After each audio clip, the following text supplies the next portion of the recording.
exceeds the point of notification with the Bible, inasmuch as one of the sons of Ham, one of the sons of Noah was called Ham in the Bible, and we discovered through research that that name is not Ham but Cam, and with any syllable between the K, H, and M would suffice to articulate that particular first segment of the name. His name actually was Camur. It is unilaterally connected with the well-known, though somewhat infamous personality of Hammurabi, whose name was Kamurabi. In that name you have three actually titles. And Fillmore gives a great deal of insight. I got some big chalk here. Gives a great deal of insight to its spiritual significance. But like all other Christian theologians, though he was metaphysical, had little appreciation for Egypt whatsoever. Yet the entire movement of unity is based upon Egyptian thought. The symbol, the logo of Unity's practical metaphysical school is the Egyptian wings and sun. So they know what's up. This is the original name, and this is Hammurabi's name.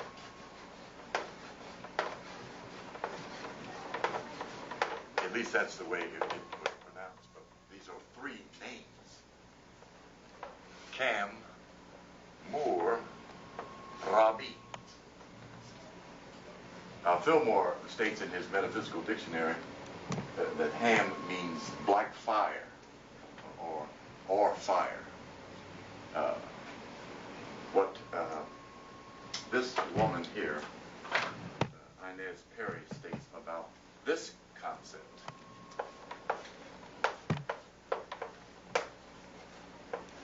Chem is it means sower of the seed, okay, and which fits right in with what is known as eponymy, or the eponymistic state, whereby the father takes a woman, marries her, impregnates her, gives the woman his name, the children his name, moves to a particular territory, and gives the land his name. That's the eponymistic state. That is also ethnocentric identity. It is not just a matter of naming. Those children share the same blood that the father has. So we're talking about genetics. We're talking about chemistry. We're talking about blood. We're talking about that which keeps making broad noses, thick lips, furrowed hair, and dark skin wherever those people are. And those that intermix with them are affected by that blood, that chemistry, and those genetics. The important factor about this, the other reference point is history in terms of finding a point of identification for the Moor, and the other is the dictionary. In Webster's dictionary, you'll find the concept Moor under the B's, under the word, right up under the word black, you will find blackamoor, okay? And of course they don't define names in the dictionary. They describe things. You see, one dictionary I found for a quarter, I love to tell this story, it's one of those miraculous things of being there at the right time, is found this little small Webster dictionary. It's published in 1958, and immediately turned to the B's, looking for blackamoor, and there it is. And the descriptive was dark skin, any dark-skinned person, any African or Negro. Then in parentheses, right up under there, it said a name no longer used. Of course, we had become Negroes before 1958, but it certainly wasn't evidence about that concept conspiracy. Okay, and we understand something significant about names in relationship to metaphysical thought. The synonym for names is nature. Name tells you about how you function, what your abilities and talents and powers are. It also assists in the descriptive of people, places, things, and plants. So it's very important. An old ancient proverb I mentioned in the first lecture of the Egyptian school is that he who has no name does not exist. I was wowed by that. And another one is, while she is so great, even her own mother does not know her real name. Then we wonder why God has so many names in everybody's holy book. He has 99 names in Quran, 72 names in the Old Testament, 108 names in the Bhagavad Gita. Right. Yes. And of course, if we look at it, we see it all adds up to 9. And we then understand this interconnecting science, you see, in relationship to names. The reason God has so many names is because God has so much power. Okay. And when one takes your name, they obliterate from your consciousness the accessibility to your power. What we need to understand about the dynamic of name. Okay, I'll leave that alone. I was getting ready to get into something about it. I tend to drift off. I'm Sagittarius with Gemini rising. I sit up and talk all day long and never get to the point. Okay. But this is our central theme. This is self. Identity. Self-knowledge and self-revelation. Where's my Bible? That's what this book is about. It ain't about Jesus. It's about you. Okay? Jesus got his and gone. Where's yours? Okay, it's an excellent book for the study of knowledge. Yes, sir. I heard a minister on TV describe the owner's manual. The owner's manual. Very, very, very good. Yes. Very good. I thought that was interesting. Yeah, very, very good. When you really look deeply into that concept. Very good. Yes, thank you for that. And only the manufacturer can put out owner's manual. Very good. Okay. Okay.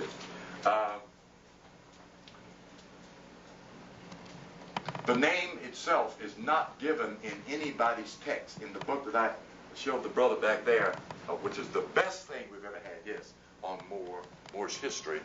And this book is running a close second because this is the foundation of corrected history of the African on this planet. J.A. Rogers' Nature Knows No Color Line. Everybody in that book and elsewhere that is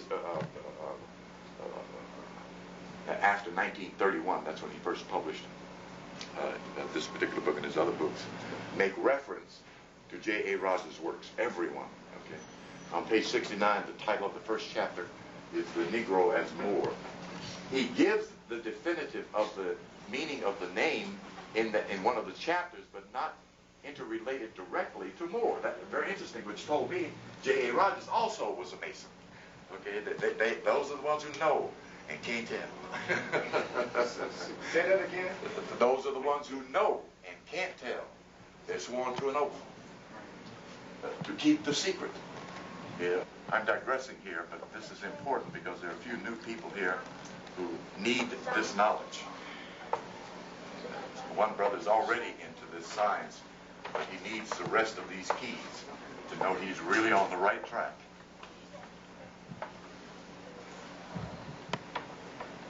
And this is supposed to be on this. I don't know why I always draw this on the right-hand side. This is supposed to be here. This is the hieroglyphic, transliterated MR. That's in one of Budge's books. Wallace Budge, who studied Egypt most, if not all of his life. And he gives in his descriptive and definitive of this character, captain, president, governor. Okay. The clear meaning of it is Lord of the earth. It's the meaning of Moor. Okay. It is supported by the biblical theme in Genesis, take dominion of the earth. But of course the religionist is looking at the exterior earth. It is your body that is the earth.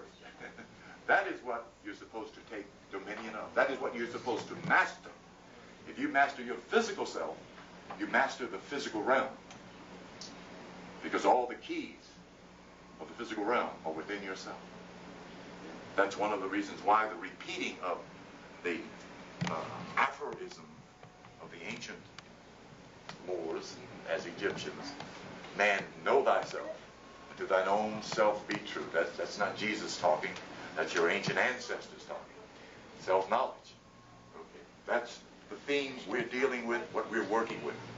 And from the response of the group that has been hanging here with me for a few months, we're getting some results. and that is, of course, important. If knowledge does not change you, transform you, raise your consciousness, correct your consciousness, then it's not knowledge. Because knowledge is power. K-N-O.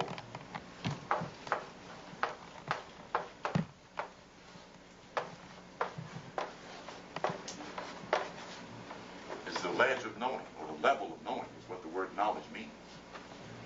Any information that comes into your consciousness should bring you to a higher level of knowing.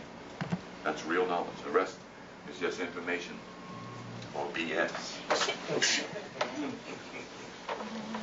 Okay, we got that established. We're going to talk about briefly, and in bits and pieces. I was going to try to tie in all of the last two signs, because I want to get started anxiously, almost passionately, next Saturday with the science of numerology and how to make some money with this new game in town. Black folks' insurance policy and stock market system has now arrived in Georgia. The 3 digits. That's our stock market. And some black folks gonna get over with this little game. So I may just simply cancel Pisces and just get right into it. I think that's kind of what's on my mind.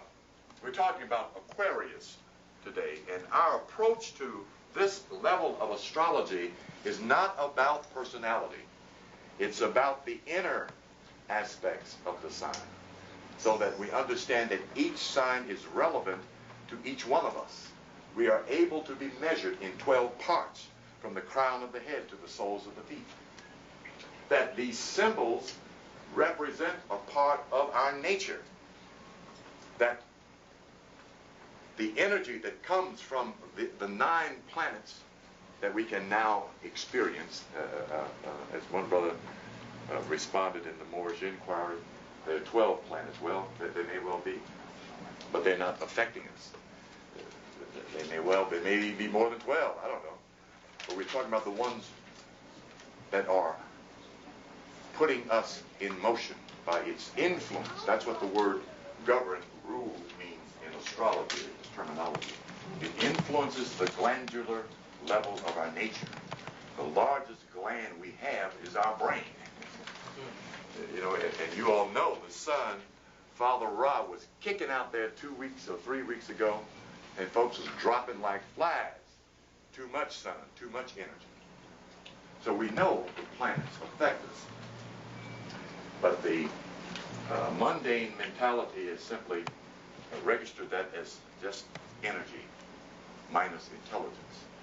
And everything in nature keeps articulating this creation, this universe is intelligent 24/7. Okay. Inside the archives of astrology, one is able to evaluate the extraordinary level of the intelligence of the Creator and the intelligent construct of human nature and divine nature. And we are all 3 aspects of nature. We're looking at the glandular side of man, the nervous system. We're looking at the organs as well, and also the bone structure, something that's very important. We talked about Capricorn last Saturday, and Capricorn is under the rulership of, or rather rules the knees. And it doesn't seem very important until you hurt your knees. But then you realize how important they are. The subtle aspect of looking at the bone structure in relationship, and which also includes nerve centers in the body and connected with the bone structure, is that the human being in motion is all very much a part of right guidance, that you can be walking somewhere, you prayed all morning, let's say, and you need a job or a loan or whatever it may be, and you just can't figure it out up here. But you've asked the Lord, or whatever name you prefer using, to guide and to help you. You're walking up the street, as I have done it, and suddenly you turn this way, you know, and you're supposed to keep walking, you know. And you walk up and meet somebody that happens to met you last month, last week, last year. Want to know how you're doing? Well, yeah, I got a job for you. Yeah, I know where somebody's got it. That's guidance. The ability of the Spirit to lead you by your physical self to where you want to go or need to go is important. And to lead you away from where you should not go is just as important. So we understand the significance of divine guidance, which in Sufi thought, of course, is one of the highest praises. You know, that a man receive divine guidance. See, it's very, very important. See, just the fact of stepping off the curb at the wrong time could mean dead, right? You know, it's subtle. We take so much for granted because nature has been kind to us. It's given us these strong and wonderful bodies and allowed us to make these assumptions that everything is in its rightful place and it ought to be. You know, we often approach nature as if it owes us something. You know? But that's okay. We're discovering something interesting about the psychological assumption of one's inheritance is important. But of course, one should not be vain in making that assumption. So looking at Aquarius, now this is not, let me take down, I don't have a pointer or anything. This is not a astrological chart. This is a astronomer's map. So Aries is not on the east plane or horizon at 0 degrees, as you can well see. It's arranged differently. Okay, here is Aquarius here. And let's see how they got it depicted there. Well, okay, they got the water barrier as a man depicted in this constellational configuration here. But the ancient depiction, as most of us are familiar with, is simply what appears to be wavy lines, like so. Okay. Now, most of the astrologers make reference to this being water, and it does make reference to water, but we need to understand that with water and the windmill, they were able to generate electricity. Okay. Key of Uranus coming into particularly the sign of Aries brought in ushered in the 18th century the discovery, so-called, of electrical energy in the atmosphere, whereby thought or voice could travel by air waves. Okay, this is an air sign. Okay, but understand something. All of the energy is in the breath. Another important point in terms of this spiritual knowledge about Sufi thought and practice. Water, air, fire, and earth is all in the breath. It is all in the air. Okay? So we have a very important sign concerning spirituality because Aquarius is referred to as the Son of Man. And here I go again using this. I need a bigger blackboard, that woman. In time. In time, she says.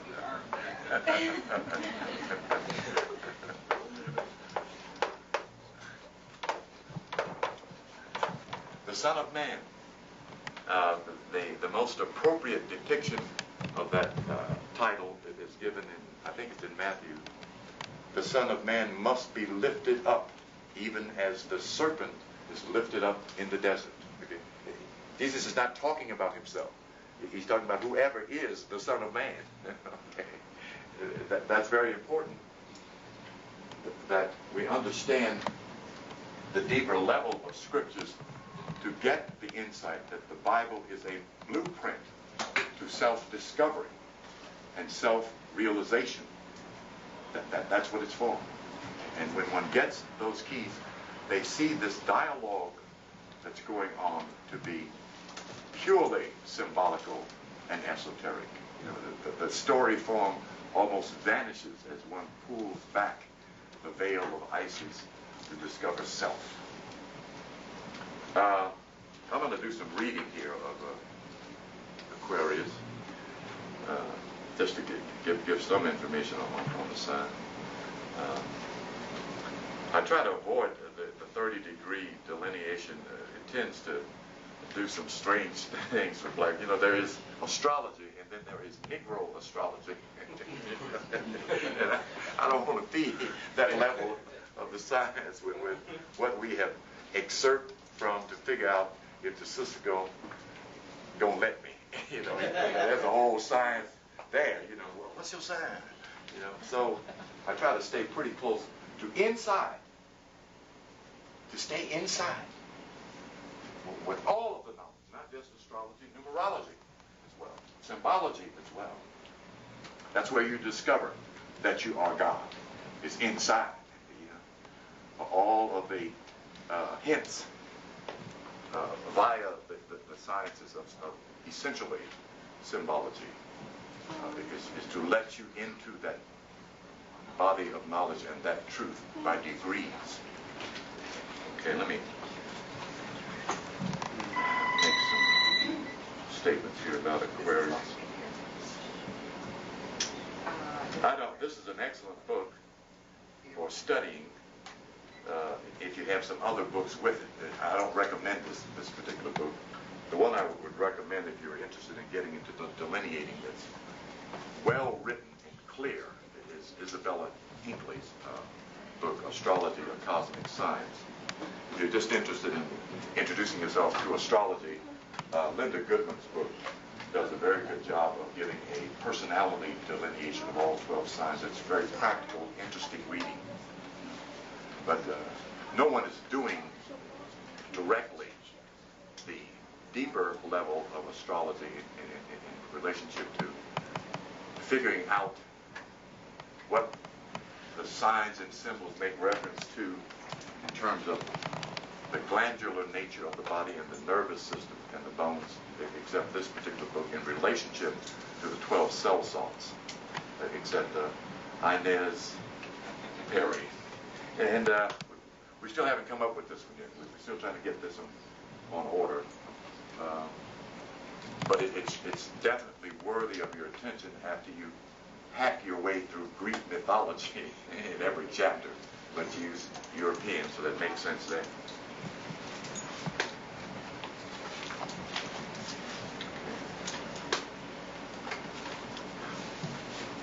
The symbolism of Aquarius. The emblem of the 11th sign is simple. It represents waves and was the Egyptian hieroglyphic for water. With all the obvious references to liquid, Aquarius itself is derived from the Latin word aqua, which means water. How is it that the water barrier is an air sign? In order to answer this question, we have to probe into the esoteric significance of this symbol. In the first place, the water which the man distributes from the urn is the water of consciousness. It is the understanding that all men are brothers, a concept which can be understood intellectually but only seen intuitively. It is the power of the intuitive aspect of mind which is embodied by Aquarius.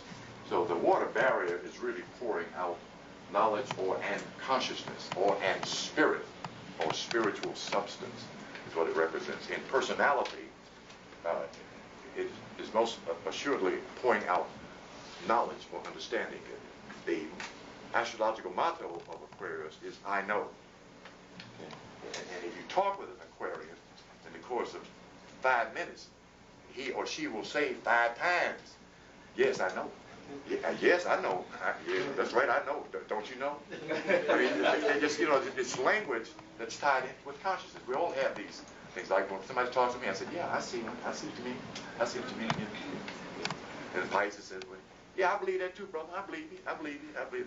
I believe, that's Pisces. I mean, we have our own language, you know, within relationship to our mind. Even though Aquarius may not know, they will still say, yeah, I know. And that's very, very metaphysical. You're supposed to affirm that you know, humbly. Okay. Aquarius is man perfected by this understanding of the oneness of mankind. He can then use his rational communicative faculties, such as speech and writing, to broadcast his message to others. The water is the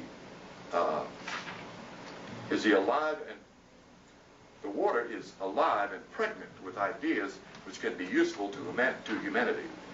It is easily understandable that the 11th is the sign of inventors, scientists, occultists, social workers, political reformers, and revolutionaries.